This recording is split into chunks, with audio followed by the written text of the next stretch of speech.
Picture this. You're sitting on the couch, right next to the woman you've been married to for 10 years. The TV is on, the house is quiet, and the kids are asleep.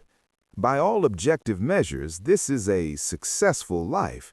But as you look at her, you realize with a cold, sinking horror that you have never felt more alone in your entire life. You try to catch her eye, but there's no warmth there, only a vacant, clinical assessment of your utility. Brother, you're living in a fantasy. The woman you fell in love with, the one who was your biggest fan, who mirrored your interests and made you feel like a king, doesn't actually exist. She was a carefully constructed character, a psychological performance designed to hook you and secure your resources. Now that the commitment is locked in, the mask has slipped, and you are staring into the void behind her eyes, the emptiness of a soul that lacks the essential emotional components for genuine love. Here is the truth that society, therapists, and Disney fantasies will never tell you.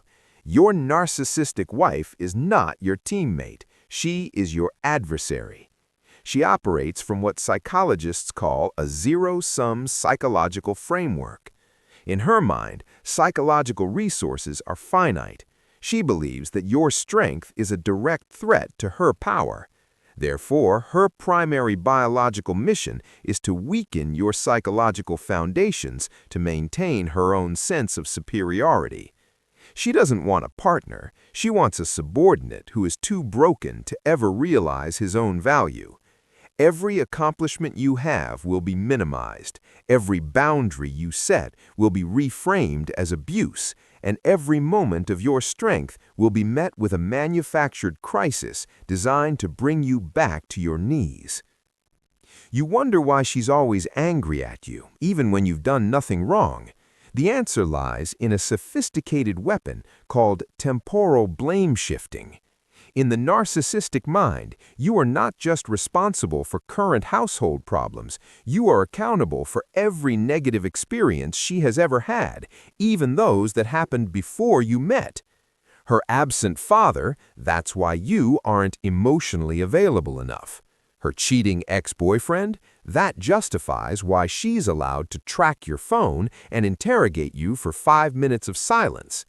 Through creative psychological accounting, she treats you as a universal scapegoat for her unintegrated shadows and past traumas.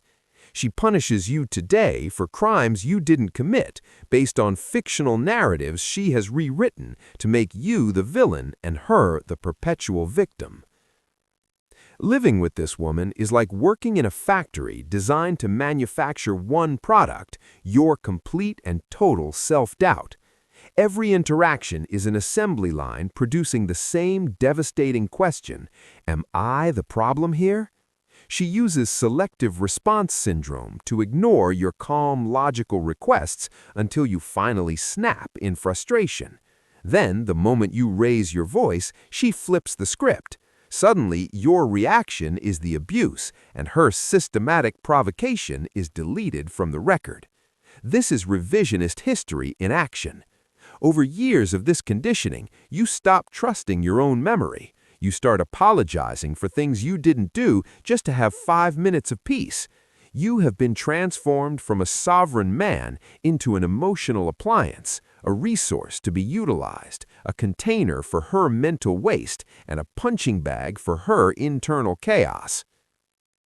I consulted with a man recently. Let's call him Mark. Mark was a high-level executive who built a multi-million-dollar company. In the boardroom, he was a lion. At home, he was a ghost.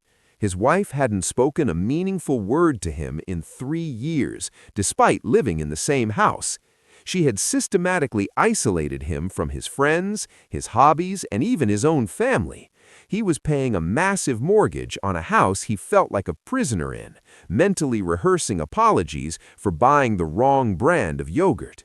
He didn't realize that the moment he tolerated the first act of disrespect, he had already lost. He was running Stone Age software in a digital world, and his niceness was giving his wife the blue screen of death. He wasn't a husband anymore. He was a utility that she had no intention of ever respecting. Reality is undefeated, and it doesn't care about your feelings. You cannot love a narcissistic woman into psychological health. You cannot sacrifice enough of yourself to fill a void that has no bottom. Every day you stay in this role as an emotional appliance is a day you are choosing slavery over sovereignty. She doesn't fear losing you, she fears you not fearing losing her. The only winning move is to reclaim your backbone and realize that being alone is infinitely better than being with someone who makes you feel alone. You have one life, and right now you are spending it as a prisoner in a factory of self-doubt. The red button is in front of you. Push it and see reality for what it is, or keep dying a little more each day. The choice is yours. Don't say you weren't warned. If this analysis of the narcissistic matrix has opened your eyes, subscribe to Sovereign Core. Hit the notification bell, because understanding these dynamics is the only way to protect your sanity. Reality is undefeated. See you in the next one.